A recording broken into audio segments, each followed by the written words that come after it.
Descubre junto a Fernanda Varela cómo se está transformando el panorama energético y tecnológico bajo la dirección y liderazgo de Mujeres Power.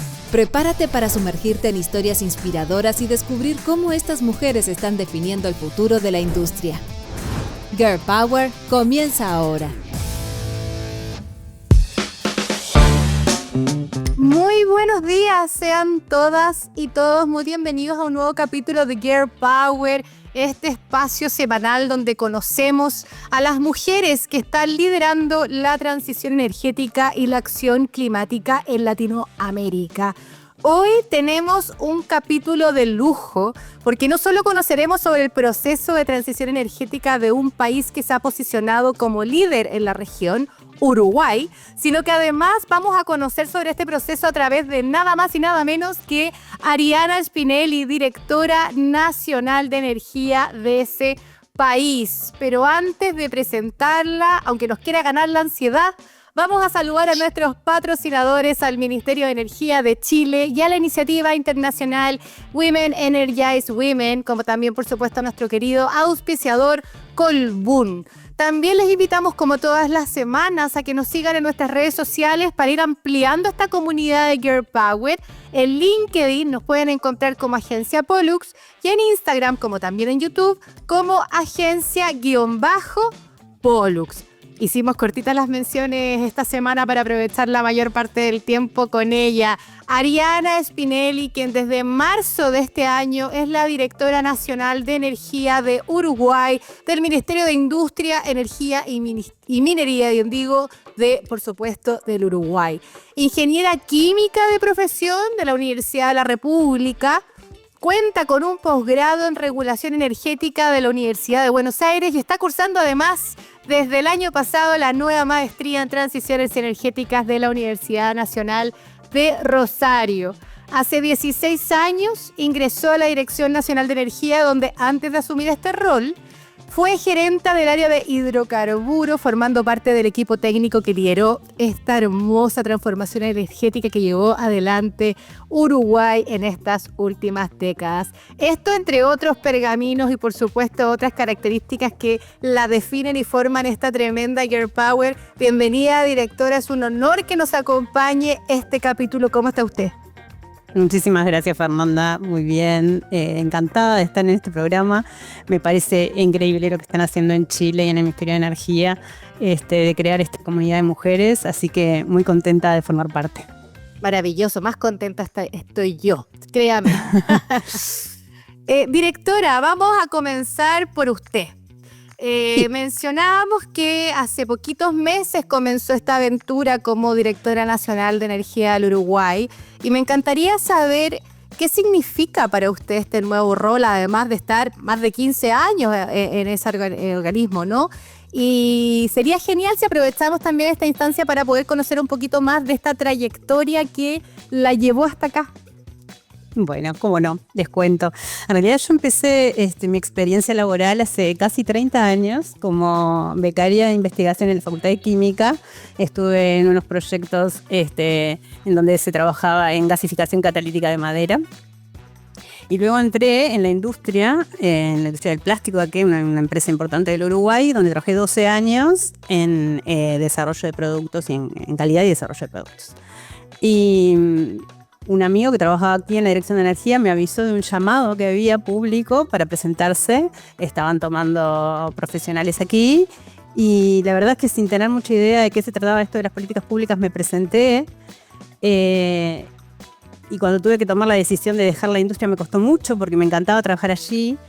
Pero la verdad es que fue todo un mundo. Entré aquí a la dirección, en un cargo de dirección ya desde ese momento, y estaba efervescente justamente todo el tema para trabajar en pos del cambio de la matriz energética. Recientemente se había aprobado la política energética en Consejo de Ministros en el año 2008, yo entré en el 2009, así que todo esto estaba muy movilizado. Estaba fresquito.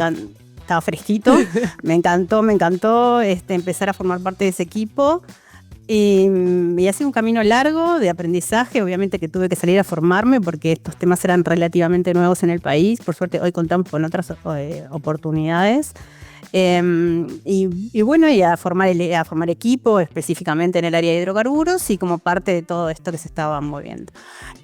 Cuando el año pasado, sobre fin de año, alguien que había sido compañero aquí en la dirección del equipo de la que es ahora ministra de Industria, Energía y Minería, me llamaba para proponerme si podían manejar mi nombre para este rol.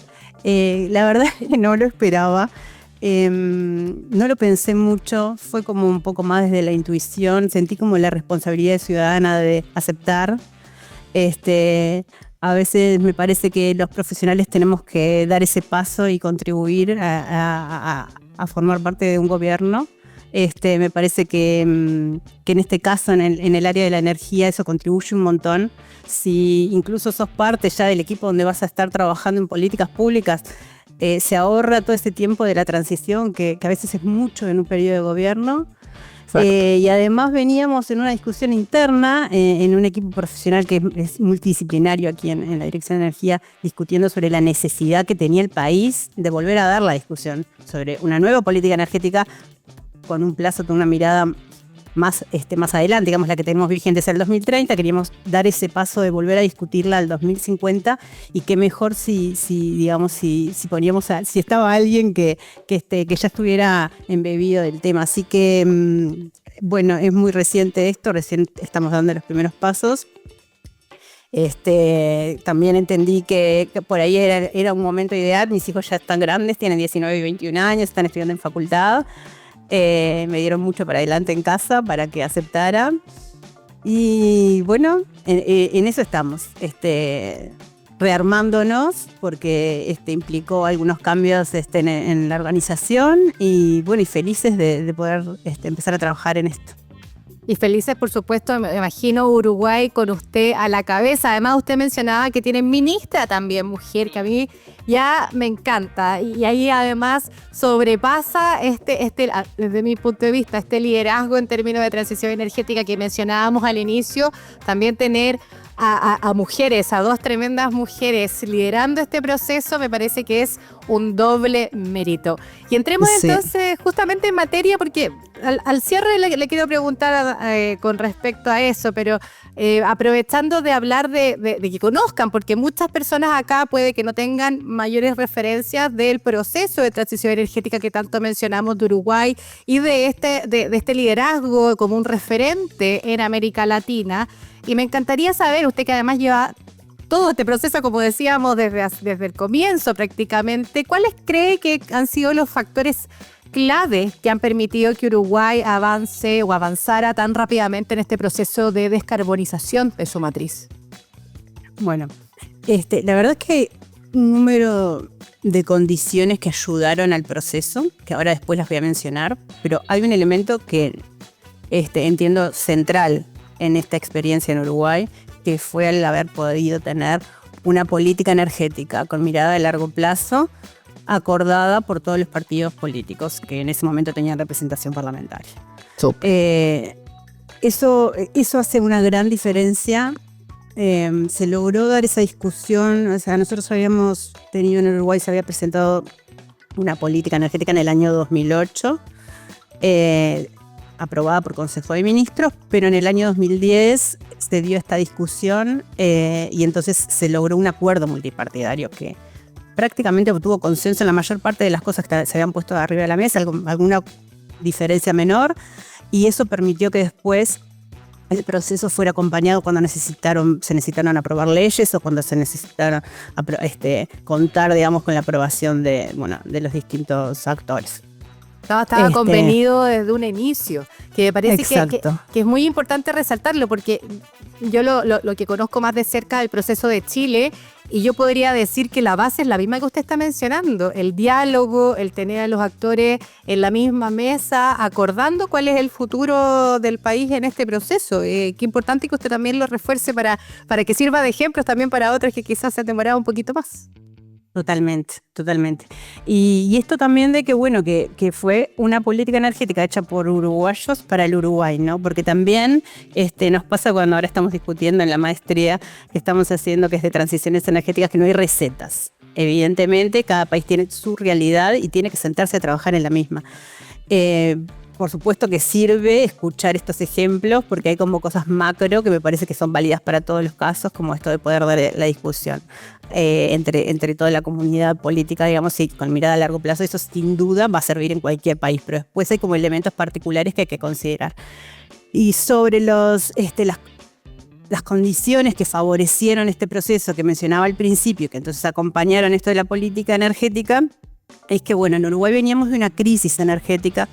Había pasado mucho tiempo sin que se invirtiera en instalar capacidad y a su vez había en ese mismo periodo aumentado mucho la demanda, con lo cual había necesidad de buscar soluciones. Además, el sistema eléctrico en ese momento estaba fundamentado básicamente en generación hidro y térmica. Y en el año 2008, no sé si recuerdan, pero el barril de petróleo llegó a precios de $150 el barril. Wow. Con lo cual, las implicancias que tenía en el costo de abastecimiento de la demanda eléctrica para Uruguay eran muy importantes. Y asimismo, también, digamos que hubo una oportunidad de precios de la tecnología eólica que también supimos aprovechar.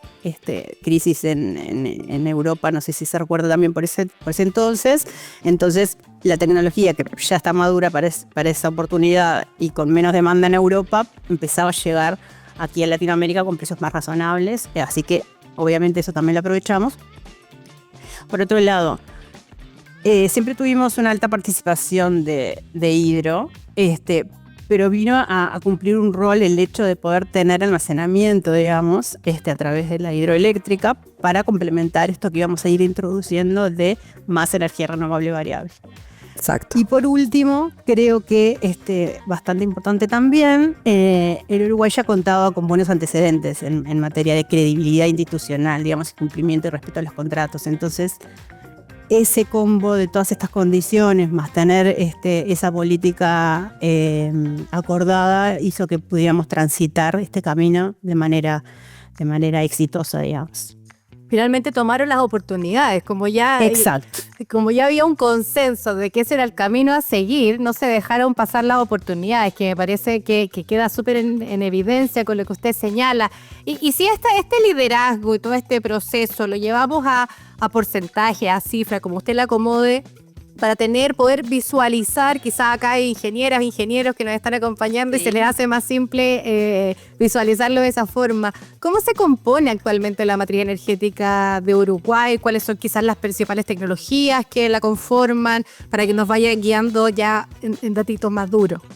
Bueno, primero voy a contar sobre la matriz de generación eléctrica, que es la estrella, digamos, de la casa, porque en los últimos años y en promedio hemos tenido en el entorno de 96-97% de renovables en su participación. En el año 2024, el cierre primario da 99%.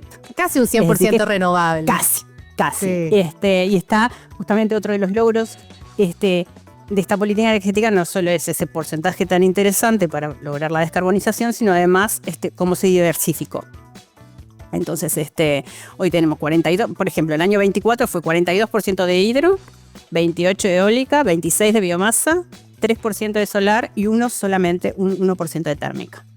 Esa es la matriz eléctrica. Bueno, luego en la matriz primaria de energía, sí, ya ahí tenemos, aparecen los fósiles. Como en todas partes. Porque sí, lógicamente en transporte e industria todavía tenemos consumo allí. De todas formas, el porcentaje más importante, que es 48% en el año 2024, fue biomasa. El 35% sí es petróleo y derivados, y después ahí sí empiezan a jugar 9% la hidro, 6% la eólica, 1% la solar y 1% el gas natural. Eso en la matriz primaria, que recoge todo. De todas maneras, es una matriz mucho más diversificada que la que teníamos hace 15 años, y además el porcentaje de petróleo y derivados, si bien, digamos, en términos absolutos se viene manteniendo, en porcentajes viene bajando. Pero es sí nuestro... Ese es el desafío, ¿no? Es el desafío, exactamente. Nuestro siguiente desafío va por ahí. Y lo están pensando, aquí ya me enfoco un poco en esta segunda etapa, si lo queremos llamar así, la transición energética, donde entra el hidrógeno verde, donde entra el almacenamiento de energía, donde empieza a sonar también el concepto de electromovilidad, ¿no? Un poquito más competitivo. ¿Cómo visualiza usted estas nuevas tecnologías o estos nuevos energéticos que entran al juego? ¿Lo están ustedes visualizando? Me imagino que con lo que conversamos, que el transporte, como en casi todas partes del mundo, es uno de los segmentos, de los sectores más contaminantes. Ahí hay una posibilidad de hacer el cambio para mover la aguja. Sí, totalmente. En realidad, capaz que contarte que nosotros en este proceso, digamos, de esta primera etapa de la transición, sí pusimos mucho foco en la diversificación del matriz eléctrica y la introducción de estas nuevas energías renovables, pero también trabajamos en el uso eficiente de la energía, atacando a la parte de la demanda. Tenemos una ley de eficiencia energética que nos trajo un montón de posibilidades. Hay un fideicomiso donde recogemos a través de los servicios de energía ciertos fondos y hemos podido llevar adelante un montón de instrumentos que los estamos aprovechando y que nos permiten llegar con el tema a las escuelas, a los liceos, empezar a generar ese trabajo de desde la educación, cultural, claro. Desde la educación. Y entonces, en ese sentido, bueno, tenemos los premios a la eficiencia energética, donde ponemos a las empresas y a la academia y a las empresas de servicio a trabajar para presentarse al mismo, para tener a través de ahí un incentivo. Además de otra serie de instrumentos donde hemos intentado justamente esto que tú decís, de los cambios de modos, en el caso del transporte, empezar a introducir el concepto y de a poco el Uruguay viene teniendo ciertos cambios. De todas maneras tenemos por delante desafíos. Ahora, concretamente en este periodo de gobierno hay un compromiso de poder llegar al final del periodo con un 50% de los ómnibus urbanos eléctricos. Es un desafío enorme, pero que digamos que es una buena zanahoria. No sé si llegaremos o no llegaremos, pero vamos a hacer todo lo posible para eso. Hay una gran apuesta al transporte colectivo. Pensamos de acá de la Dirección de Energía que tiene que ir por ahí. De todas maneras, hay un sector que tiene que ver con el transporte de carga o el de larga distancia, en donde no estaríamos llegando con lo eléctrico.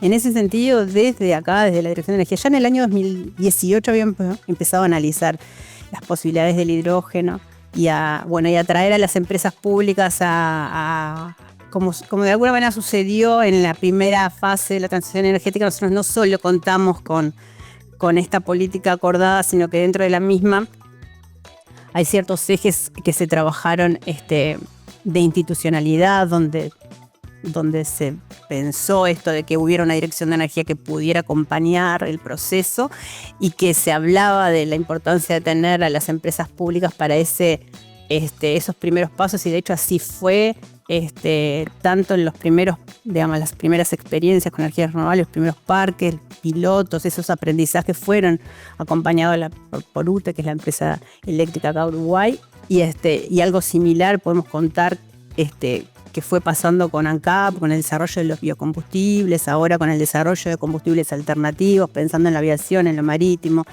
Estamos dando esos pasos y el hidrógeno vino ahí a hacer otra oportunidad más de trabajo.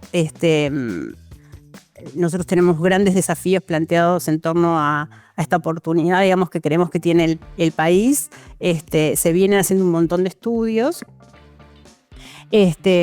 y justamente por ahí capaz que empiezan a aparecer también los primeros temores de parte de la sociedad, porque un poco cualquier cambio, como cualquier cambio. Pero bueno, entonces capaz que no conté un poco en la experiencia de la primera etapa de la transición energética. También nos encontramos con algunos obstáculos De hecho, lo iba a vincular justamente con eso, porque usted mencionaba este crecimiento y expansión, diversificación de las tecnologías con esta estrella que es la matriz eléctrica, ¿no? También la importancia que se le ha dado a la eficiencia energética, que se entiende que la eficiencia energética finalmente, principalmente por parte de las industrias y también cuando uno se pone bien la camiseta y empieza a invertir en otras cosas que mejoran el uso de la energía, el uso eficiente de la energía, es una inversión también. Entonces ahí quería ponerla, y quizás justamente a eso iba a entrar, ¿cuál ha sido la recepción de tanto las grandes industrias, que son las que tienen que ponerse la camiseta de forma bien comprometida para ser parte de este proceso de descarbonización, como también de la ciudadanía en Uruguay? ¿Cómo han sentido este cambio? ¿Cómo han enfrentado este cambio? Y si usted mencionaba, no sé si ha sido alguna parte de las barreras o al contrario, ha sido un aliado. Ahí está, justo iba a vincular estas dos cosas. Le leí la mente, director. Sí, no, porque bueno, tengo que decir que en realidad, a ver, en la primera etapa de la transición energética se contó, por supuesto, con un sinnúmero de empresas que apostaron a invertir en las energías renovables también, porque de alguna manera sintieron que el marco se los permitía, el marco regulatorio que se fue desarrollando. Tuvimos desafíos como, falta de infraestructura para cuando se instalaron todos los aerogeneradores, no teníamos las grúas con tamaño suficiente para el transporte, para llevar todas esas palas. Sin embargo, todo eso se logró coordinar y se logró llevar adelante como correspondía.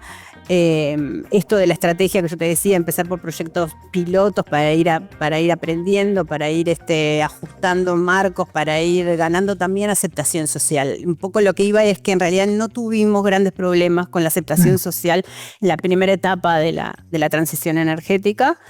Sí, capaz que alguna cosa puntual, pero que se solucionó en el marco de los mecanismos que existen ya. Sin embargo, ahora en esta oportunidad que tenemos de trabajo en el hidrógeno verde y derivados, empezamos a ver como que también cambia el contexto. La gente hoy en día se preocupa mucho más por los temas ambientales y está bárbaro. Sí. Todo el mundo tiene más conciencia, entonces también desde el lado de las políticas públicas hay que atenderlo, y hoy la prioridad para poder con lo que se tenía pensado hacer, el camino a transitar en esto sobre todo de los derivados del hidrógeno verde, donde vemos una oportunidad, para industrializar también el país que lo necesita. Es una oportunidad de desarrollo, de creación de empleos y demás, pero tenemos que atender fuertemente el plano ambiental y el plano social. Entonces, ahora nosotros tenemos la suerte de contar con fondos de Euroclima. Vamos a estar haciendo unos análisis interesantes que tienen que ver con, ya se hizo un estudio con Facultad de Ingeniería para definir las cuencas en las que el agua pudiera estar comprometida, en cuáles no. Tenemos una idea de zonificar el país para dar claramente las señales de dónde deberían estar los proyectos. Estamos empezando un estudio de ¿cómo es que se llama? Estudio de... No importa el nombre perfecto si no se acuerda, pero ¿de qué se trata? de ambiental estratégico. Perfecto. Es el estudio para justamente identificar los impactos, riesgos y oportunidades, que tiene esto en el país, junto con el Ministerio de Ambiente. Eso para el hidrógeno. Evaluación ambiental estratégica, no me salía el... Listo, ahí está. El EAE. Y con respecto al plano social, vamos a estar llevando adelante también unas cuantas consultorías, identificando, qué puede llegar a derramar en el país esta nueva actividad. Guía de recomendaciones, de cómo debería de darse, Es un poquito partir de nuevo también, ¿no? Porque exactamente. Es una industria nueva que finalmente están conociendo, entre comillas, las empresas, las autoridades, la ciudadanía. Y además a mí me pasa que ahí no sé si usted lo ve de la misma forma, va un poco el feedback que ha tenido, pero a mí me pasa muy en lo personal con los comentarios que recibo de quienes no participan de esta industria, cuando se habla de amoníaco, hidrógeno, estas tuberías subterráneas, como que suena más invasivo, suena peligroso, hay como varios estereotipos o mitos que están envolviendo este nuevo energético, esta nueva industria, que genera quizás doble temor que pensar en un aerogenerador o en un panelcito solar. ¿Puede ser que vaya por ese lado también? Totalmente. Hay que llegar con información y con información que se entienda por parte de la ciudadanía en general. Ahora, usted como química lo debe manejar muy bien, además, todos esos conceptos. Bueno, pero es todo un desafío traducirlo para que todo sea entendible. Ahora justamente este trabajo que se hizo respecto al agua, lo que pensábamos hacer era un formato más de videos o de folletos con otro lenguaje, qué sé yo, para que se pueda ir entendiendo, digamos, lo que se va analizando. Y en eso estamos, en tratar de llegar a la comunidad. Además, otro potencial que tiene el desarrollo de los derivados del hidrógeno es que, por cómo vemos dónde están los recursos y la expansión de energías renovables que deberíamos hacer en el país, centrados más bien en el norte, donde se necesita desarrollo. Entonces, vale la pena hacer el esfuerzo de trabajar en esto, de llegar con información, de hacer los análisis que corresponda, de decir, bueno, aquí sí, aquí no. Todo ese trabajo es lo que entendemos que debemos de llevar adelante en los siguientes años, antes de, en todo caso, o en paralelo, aunque se vayan desarrollando los primeros pilotos. De hecho, ya tenemos primeros pilotos, primeros proyectos, no sé. De hecho, ya tenemos un primer proyecto específicamente para transporte en camiones, uso de hidrógeno para transporte en camiones, en un nivel, no sé si llamarlo piloto, pero es acotado. Realmente de aprendizaje, acotado, sí. Y bueno, y después hay otros proyectos. No solo comentar que además hay otros proyectos que están estudiando la posibilidad de utilizar los recursos que tiene el país para generación de energía renovable, a partir de la cual se pueda producir hidrógeno y entonces los derivados, que están en distintas etapas de prefactibilidad. En fin, ya sabemos lo que está pasando a nivel mundial con todas las dudas que se generan respecto a la demanda que existe, al precio que se pueda pagar, con lo cual estamos acompañando el proceso mientras vamos ganando en conocimiento y en esto de difundir a la población. Finalmente es un proceso paralelo. Esto de que usted decía de uno puede manejar muy bien quizás como organización, como Estado, ¿no? Los conceptos, usted como química que yo le decía, pero lo importante de ciudadanizar también, ir educando, sensibilizando sobre estos procesos para cuando lleguen y se instalen sea con la venia de todos y todas finalmente, para que sean sostenibles en el tiempo también. Directora, le quiero preguntar, nos quedan algunos minutitos, usted cuando hablamos de almacenamiento lo vinculaba principalmente a las hidroeléctricas, ¿no? A los embalses, me imagino, pero también, si bien ya empiezan a achicarse, a reducirse un poquito las cifras cuando hablamos de eólicas, pero la mencionó un número importante en la matriz energética, si no me equivoco, y después ya la solar, igualmente tenemos este desafío, especialmente pensando en esta nueva etapa de almacenar y aprovechar nuestros recursos renovables al máximo. ¿Están visualizando ustedes o tienen ya en desarrollo lo que es el almacenamiento de baterías, por ejemplo?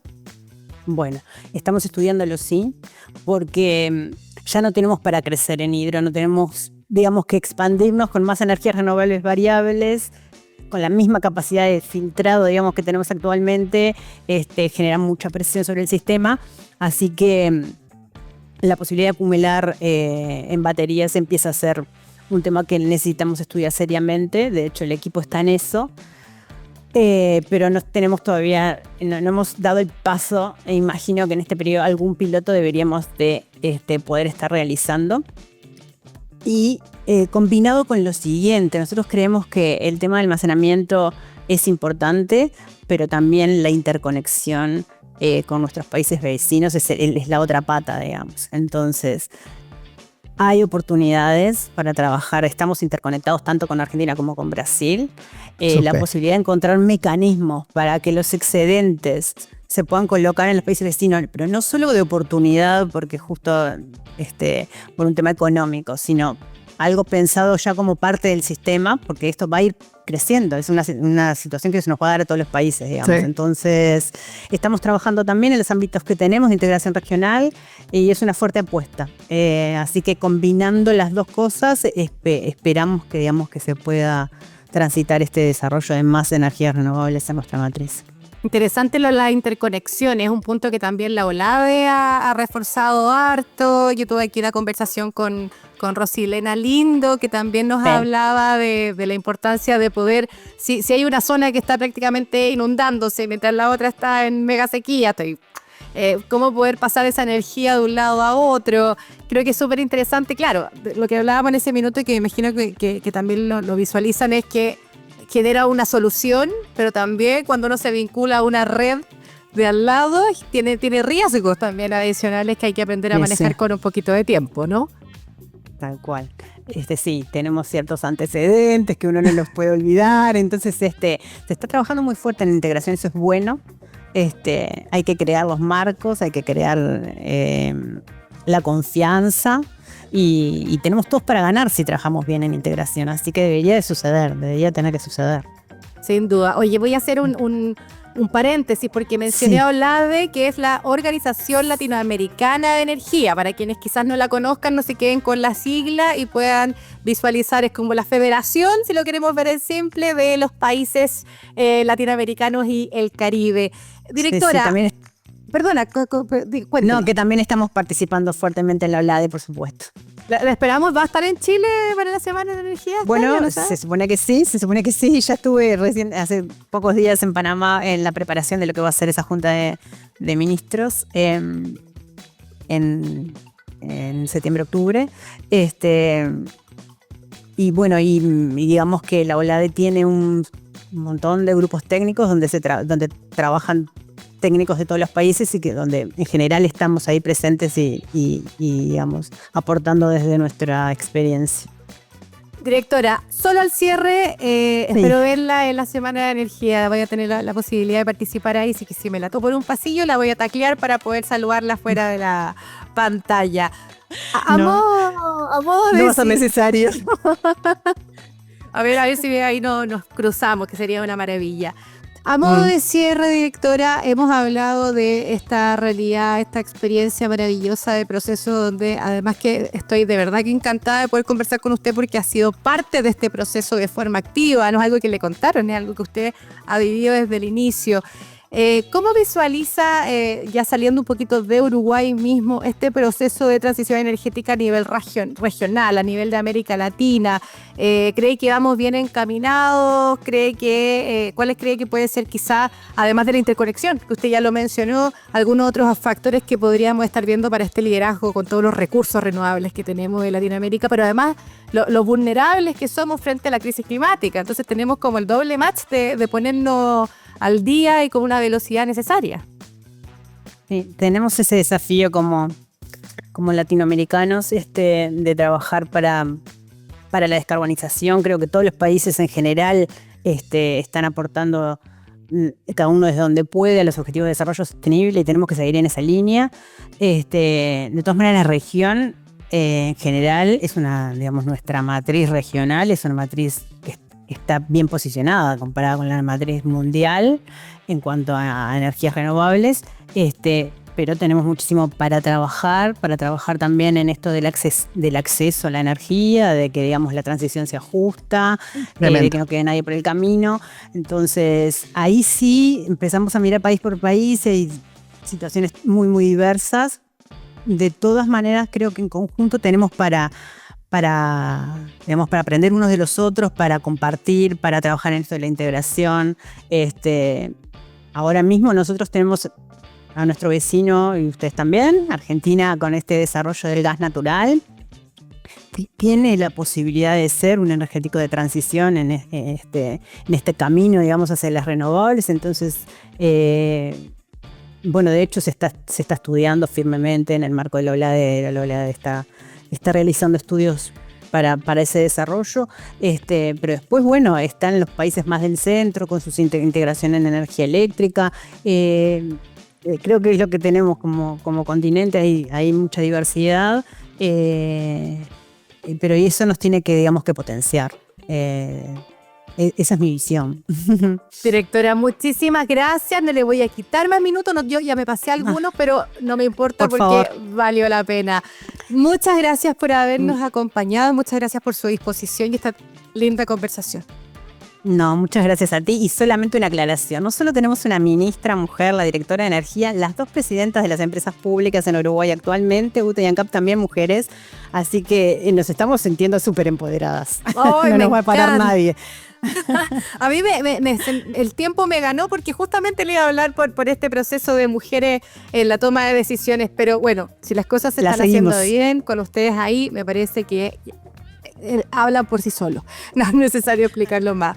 Ariana Spinelli, directora nacional de energía del Uruguay, muchas gracias nuevamente. Muchas gracias también, por supuesto, a todas y todos quienes nos acompañaron este 9 jueves de Girl Power. Que tengan una linda jornada y les esperamos el próximo jueves a las 11:30 por TX Plus. Somos Girl Power, somos Pollux. Que estén muy bien. Muchas gracias. Chao, chao.